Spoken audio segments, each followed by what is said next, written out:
Reka mbasuhuze kandi mbifurize kugira igitondo cyiza cy'umugisha cy'itariki ya 20 z'Ukuboza umwaka wa 2025. Ndagira ngo twongere dusimbukire rero i New York muri Amerika, ahari hateraniye inama y'igitaraganya yongeye kwiga ku kibazo cya Repubulika Iharanira Demokarasi ya Kongo ndetse n'u Rwanda, ndetse n'inyeshyamba za M23 muri rusange, aho abayobozi batandukanye bahagarariye ibihugu muri uyu muryango w'abibumbye bagarutse kuri byinshi ndetse bakagira n'ibyifuzo bashyira hanze bitari bitoya, kandi bishobora kuza kubangamira izi nyeshyamba za M23 ku rwego rwo hejuru. Nyemera rero ugiye kubana nanjye unyemerere uze kunsigira igitekerezo cyawe muri commentaire, ubundi wakora like, kandi ubaye ari bwo bwa mbere ugeza reka tuguzaye ntugende udakoze sabone cyangwa subscribe kugira ngo ujye ubasha kubona amakuru n'ibiganiro tukugezaho gatanu ku kandi.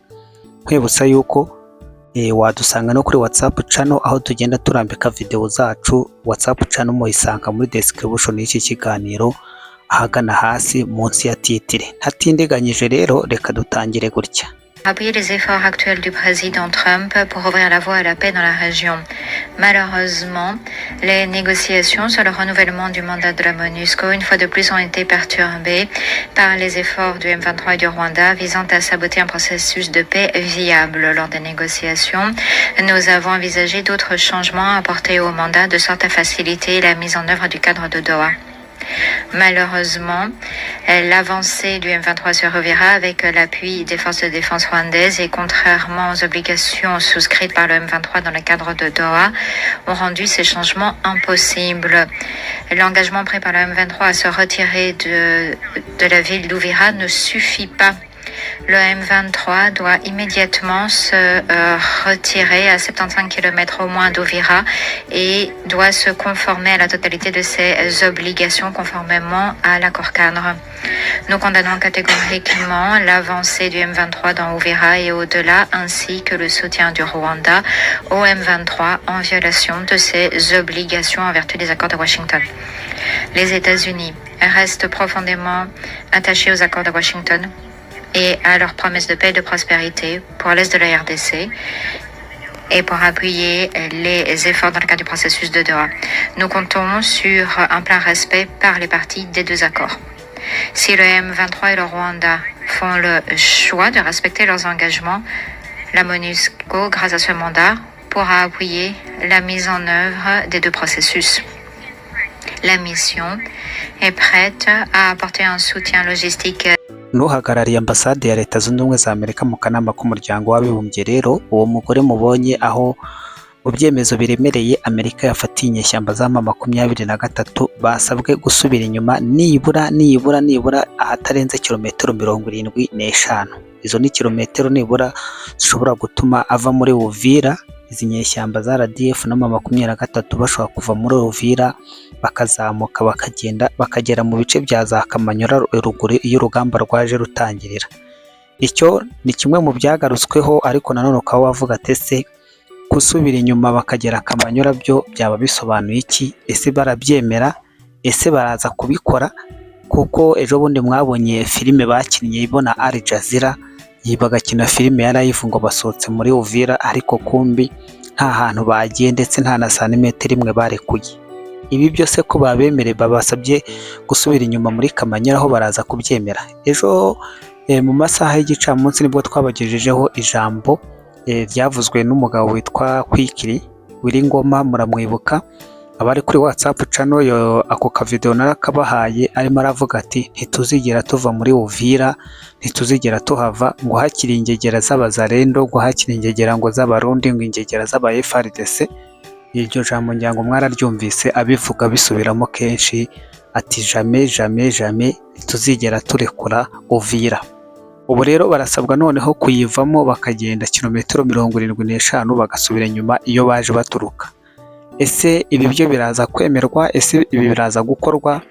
Nyuma y'uko bakinnye filime mwabonye y'uko ubuyobozi bwa Kivu y'Amajyepfo buhagarariwe na Jean-Jacques Purusi bwahise bushyira hanze itangazo rinyumoza kandi rihamya y'uko batigeze bava muri Uvira, ahubwo ari ibintu bafindafinze bagashyira aho ngaho. Byinshi bagarutseho ntashaka kugarukaho. Kimwe rero ni icyo ngicyo, kuba babisabwe ni kimwe, ariko kuba byashyirwa mu bikorwa byo nabyo ni ikindi. Ese mu gihe byaba bikozwe byaba bigaragaza iki? kurekura Uvira kwabo bakemera kuyirekura bagasubira inyuma kilometero 75, urumva ni nko gusubira mu mujyi wa Bukavu. Kuva Kamanyola ujya Bukavu no kuva Kamanyola uza Uvira niho, kuva Kamanyola ujya Bukavu haba ariho hafi cyane pari raporo yo kuva Kamanyola umanuka ujya Uvira. Uvira no vango baba bayitaye mu ntera ya kure cyane rwose kuri bishoboka, ariko nanone kurekura bakemera kuva muri Uvira mu gihe kuko bazaramuka bavuye muri Uvira nk'uko babisabwe. N'ubundi gutakaza Uvira kwabo nicyo cya gihombo, bizaba bingana nk'uko n'ubundi no kuba barekura na Bukavu bizahita byerekana yuko bishoboka, kuba Goma bayirekura bizashoboka. Uvira niryo zingiro ry'urugamba rwabo, Uvira niho ruzingi, niryo pfundo, Uvira niryo pfundo ry'inzozi zabo. Kutayifata kwabo rero nicyo cya kibazo gikomeye.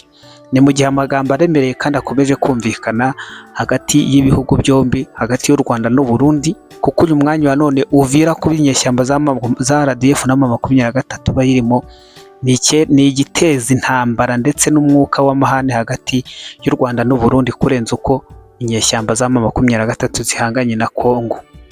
Icyo sinzi niba abantu bacyumva neza. Gufatwa kwa Uvira ni ibyago by'intambara hagati y'u Rwanda n'u Burundi, pari raporo yuko byaba ari amahane hagati y'inyeshyamba za M23 n'igihugu cya Repubulika Iharanira Demokarasi ya Kongo, kuko Uvira ifite ikisobanuye kinini kandi utabona uko usobanura ku rugero rwa nyarwo ivuze ku gihugu cy'u Burundi. Ejo nibwo mwumvise ko Perezida Nevo wa Burundi yabwiye ingabo ati muryamira amajanja, uzadutera atazaheruka atangiza iyo ntambara ariko ntazamenya ukuntu azayisoza. Atahirwa azabasenga iyo dusenga, ati kuko naba atayisenga ataho hazahahura n'ibibazo cyane. Ayo ni amagambo rero ameze nka nyirantarengwa ndetse na harenga nkomene cyangwa umurongo utukura ibi bihugu byombi birimo biragenda bica, aho kimwe kirimo kiragenda gicira amarenga ikindi yuko cyiteguye isaha n'isaha yuko bahangana bakarwana. Ubwo rero tukaba twakwitegura yuko kugira ngo intambara y'u Burundi n'u Rwanda ihagarare, nuko izi nyeshyamba za RDF zigomba kurekura umujyi wa Uvira. Uvira rero ngibyo umuryango w'abibumbye wongera gutangaza ibi ngibi. Mumenye yuko izi ni tansiyo za nyuma ziri gutangwa, izi ni impuruza za nyuma ziheruka zirimo zirahabwa Kigali barimo barayiha impuruza za nyuma mbere yuko ibihano byisukiranya bimeze nk'imvura. Kandi ibi bihano nibiza abantu banjye simbabeshye, ni ibihano bizaba biremereye, ni ibihano bizaba biri ku rwego rwo hejuru ku buryo nibigera ku muturage we bizamutsikamira hahandi byo kumuheza umwuka wa burundu. Mwajyaga murira ngo ibiciro ngo birazamuka ngo ama essence ngagera atenga ingendo, bazabakanda ku rwego rwo hejuru handi bazabakanda n'umwuka wa nyuma ugasigara wenda gushiramo. Abavugaga ngo barazirika imikanda ngo bararyama badasinzira, ntago noneho nzi urugero bizageraho. Reka mbashimire, komeze kugubwa neza. This video is not default to promote any terrorist, violence or hurting.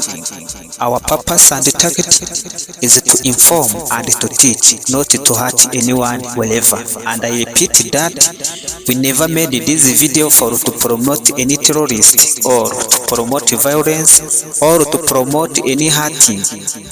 And our purpose and our goals is to inform and to teach, not to hurt anyone.